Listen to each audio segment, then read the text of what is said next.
ก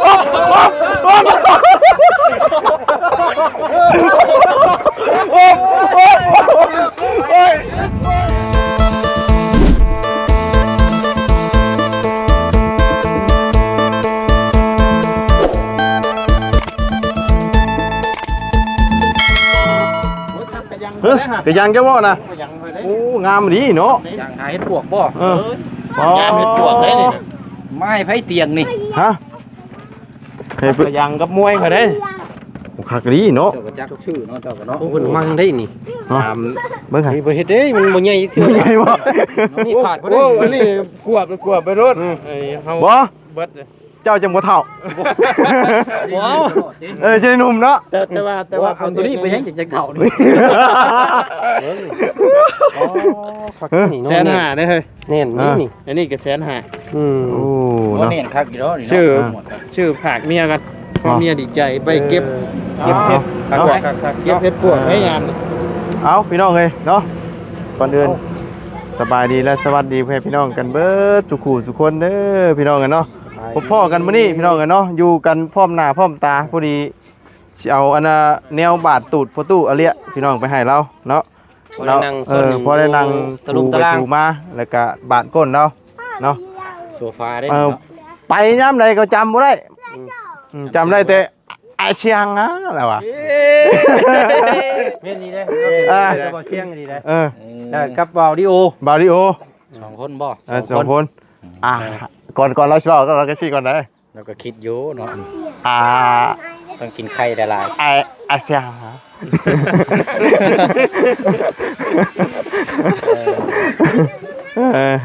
อา โด เซีย ย นแล้วก็อาริโอ อาริโอ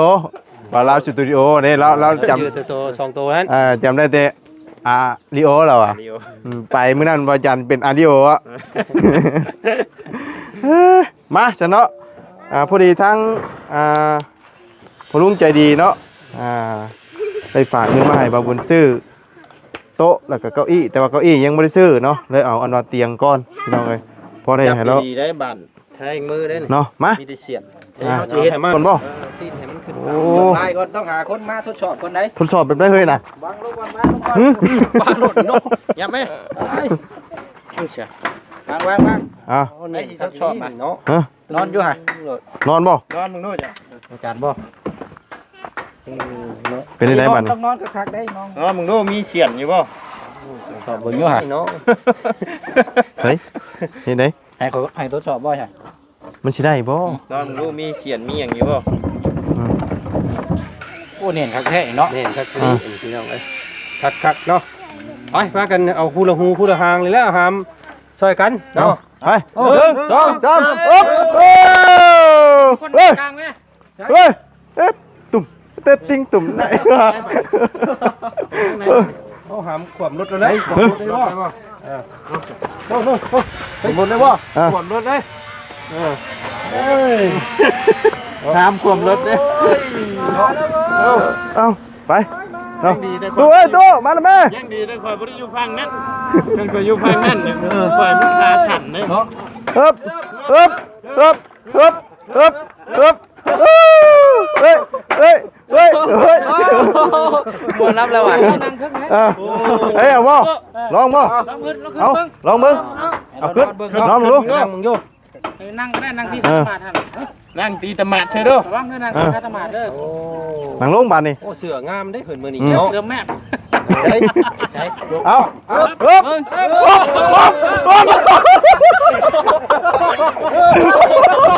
โอ้ยโอ้ย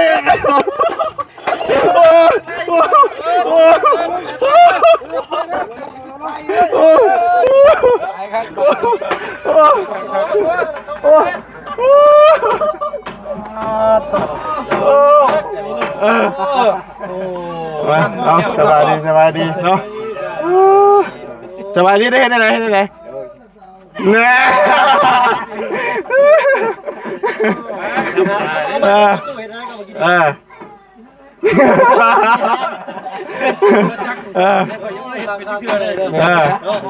เป็นต้นไม้มาได้ก็ถูก มักหัวใจบ่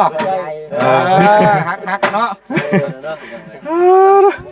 เอาขอมุกขอบใจโมโคเนาะโดย เรามีแต่ให้ประตูเพิ่นผมขอบใจเพิ่นเด้อ โดยเนาะ ได้นั่งไม่เนาะ อ่า ตะลุมตะลางคักแล้วนี่ พอได้นั่ง เขากินน้ำให้สร้างเพิ่น โดย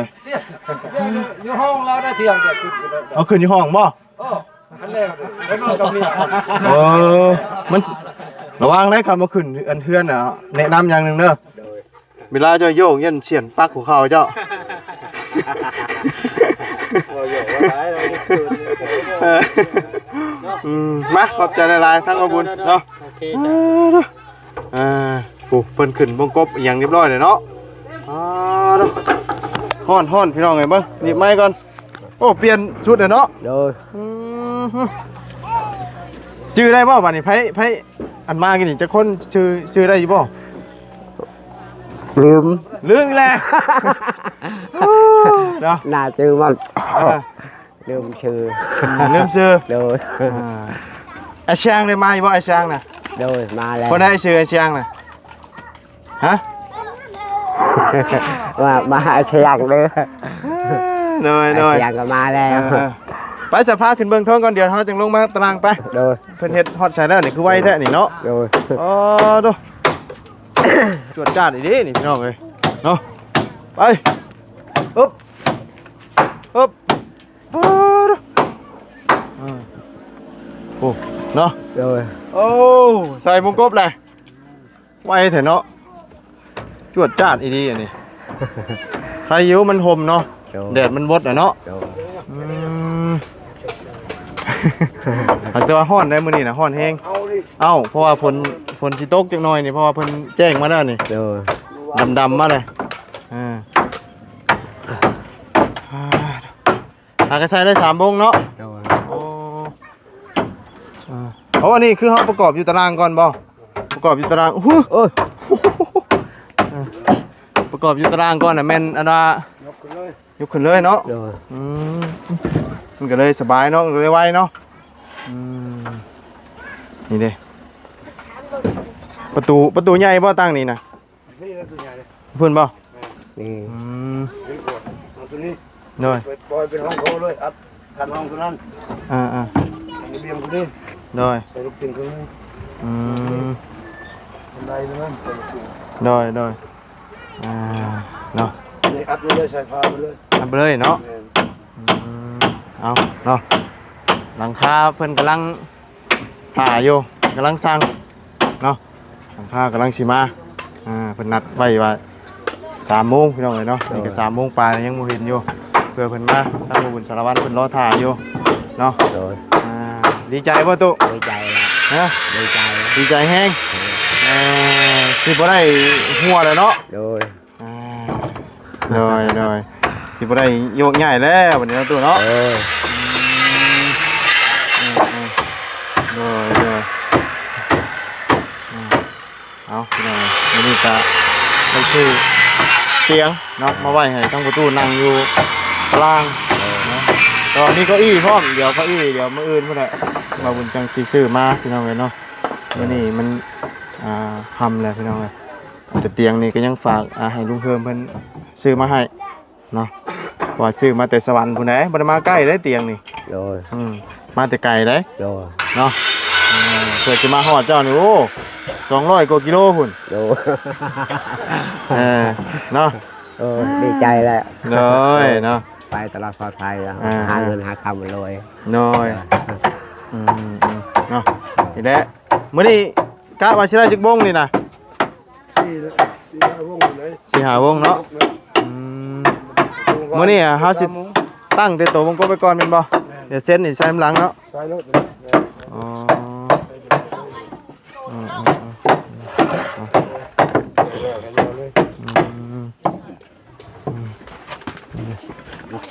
ไวจวดจ้าดพี่น้องเลย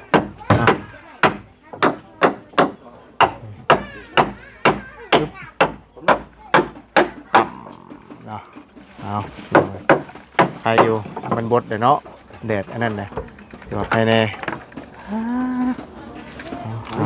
ประตูเรากับบดไปใช้พี่น้องอยู่ในนี่ตลอดเวลาเนาะ โดย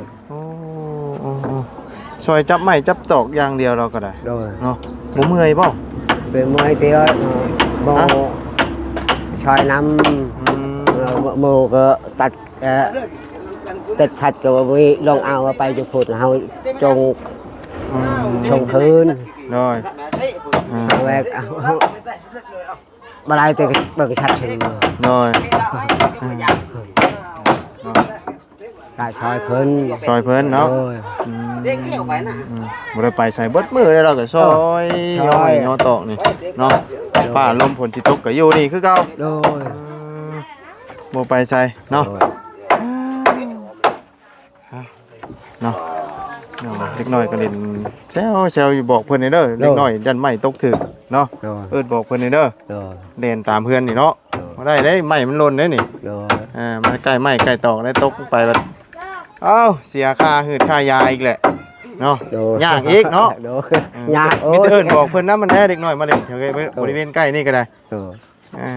เดี๋ยว ขัดแล้วก็ตกอันนี้ตายเลย โดยไม่หล่นไม่ยังใส่นี่โอ้ยอันตรายเนาะนี่แหละมีแต่เอิ้นบอกนี่ยังก็ได้เอาวันนี้เพิ่นก็เร่งสุดๆเลยพี่น้องเอ้ยเนาะเพื่อสิได้ดำเนินการหลายอย่าง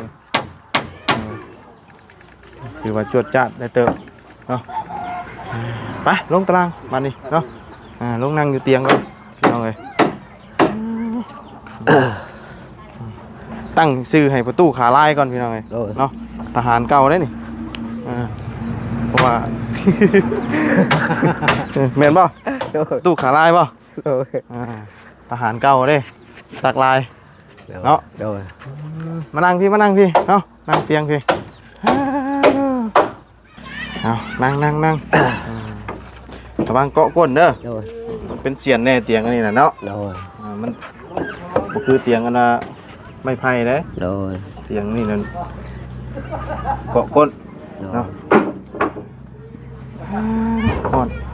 ห่อนดีๆมันเนาะ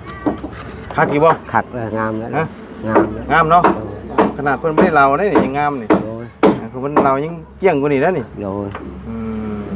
นี่ได้เวลาเพิ่นเฮ็ดเฮือนอหยังแล้วเดี๋ยวเฮาเอาไว้ล้างนี่ไว้นั่งเด่นๆเนาะเอาไว้อยู่นี่นั่งกินข้าวนั่งกินข้าวเนาะ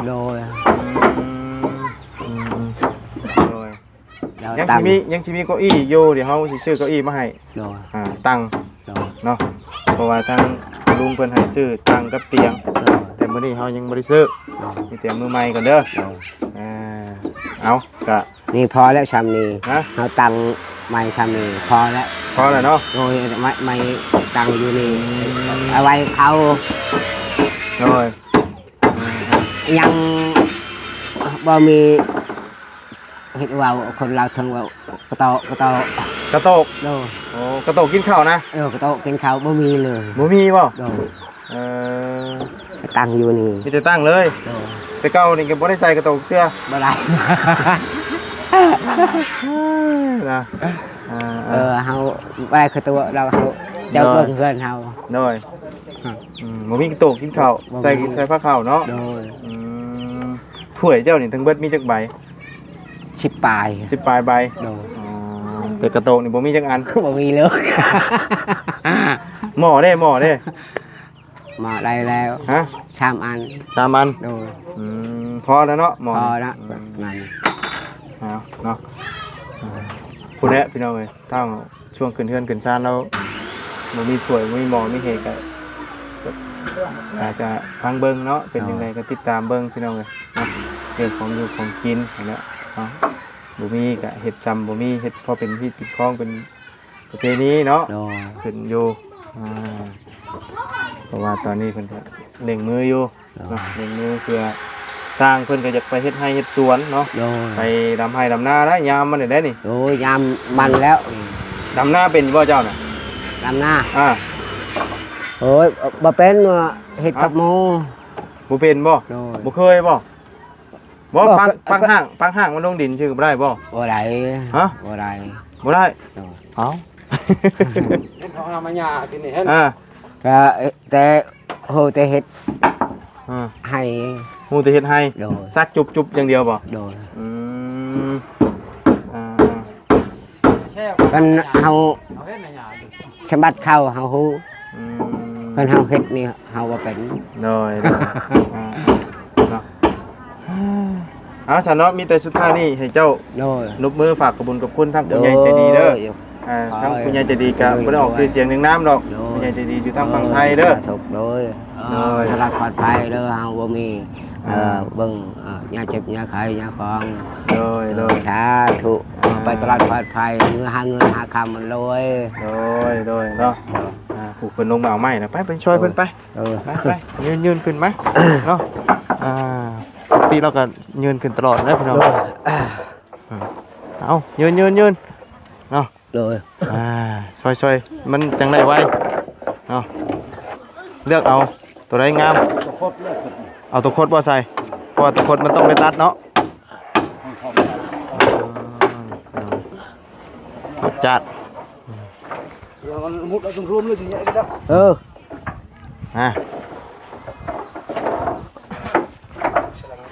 นี่แหละที่ว่าเรานั่งอยู่นี่มือนะเราก็ซอยเนาะซอยทุกอย่างเลือกเอาตัวนะมันขดๆเอาขึ้นไปใส่เฮ็ดไม้เส้นแต่ว่านี่มีแต่เป็นไม้เส้นอย่างเดียวแล้ววะ อันนี้คนเลยนี่ ได้บ่ ได้แล้วคดได้อันนี้ ยืนขึ้นแล้วเลยฮะ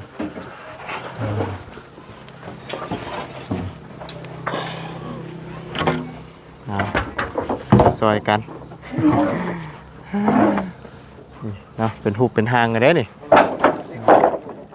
ต้องอุปกรณ์มาเบิ้ลนี่ก็บ่เกินอาทิตย์น้องนี่เนาะเกินอาทิตย์กันแล้วนี่อันนี้นี่นี่เอานะ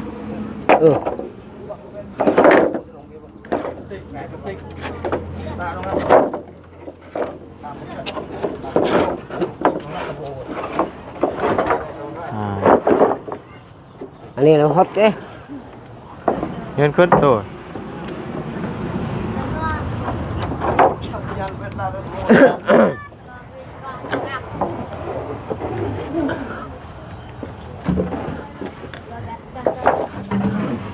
นำเนาะและเป็นบ่าวลาวแผ่นมันลายแล้วแผ่นมันเป็นไงเป็น10 คนผู้มักมันบ่อันนี้บ่ตู้นี่บ่ผู้ชายลายบ่ตู้โอ้ธรรมดานะเจ้านี่โดยเนาะเขาตัวนี้บ่ประมาณแล้วมันบ่ได้เท่าธรรมดาเนาะเฮ้ยแม่นบ่โอ้เราไปเอาตัวไหนใหญ่เขาในบ่แม่นมันแดดอย่ามันอันบ่นั่นน้ำมูลเลยตัดไปดูนี่แปะอันหน้าแปะอันมันคดน่ะอย่ามันคดเฮาต้องเต่งไว้บ่มันคดมันยังเฮ็ดยากบ่เรื่องนี้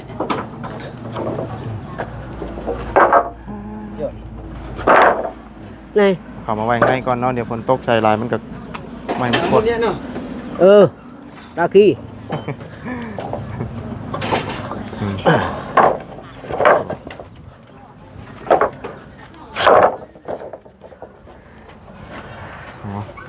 ใครรถเดียวเลยเนาะคนเข้ามาเรียบร้อยคนเข้าเบิดเลยบ่นี่อาชัยหมดอยู่พุ่นแล้วนี่เข้าเบิดเลยเข้าเบิดเลยเอาจังยานมันคดดูคนจ้ะเนาะเพราะว่าสร้างเพิ่นมาให้เอาเข้ามาเดี๋ยวมันคดมันนั่นมันสิบ่งามเนาะฝนตกใส่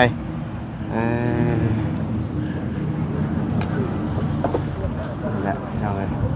ซอยนี่แหละคนอยากได้อยากมีเนาะบางคนทำบ่จับบ่วายซอยได้พี่น้องก็มีได้เนาะเรานี่โอ้ยเนาะเฮ็ดซอยจับอันใดบายได้อันใดยืนได้แล้วก็ซอยน้องยอดเราอยากได้อยากมีคือหมู่คู่เนาะ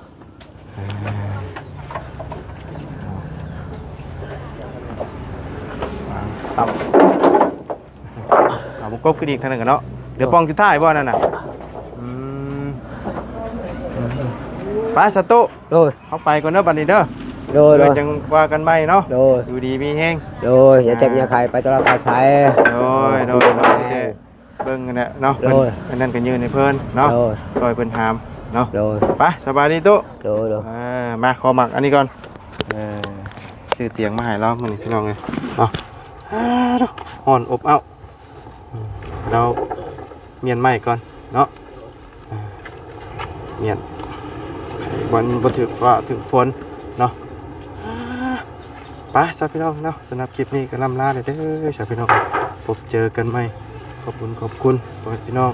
หรือว่า FC เด้อที่เข้ามาติดตามนะครับชมเนาะที่คอยให้กำลังใจโดยตลอดมาเนาะเอาต้องขอบคุณทั้งพอลุงใจดีเนาะที่ได้ฝากเงินมาให้มาบุญซื้อเตียงมาให้ทั้งประตู7 ปีเนาะก็ให้พอลุงอยู่ดีมีแฮงสุขภาพแข็งอยู่เย็นเป็นสุขพร้อมด้วยครอบครัวเด้อเนาะไปพาบุญสิมาแล้วพี่น้องไปแล้วสบายดีไปบ๊ายบาย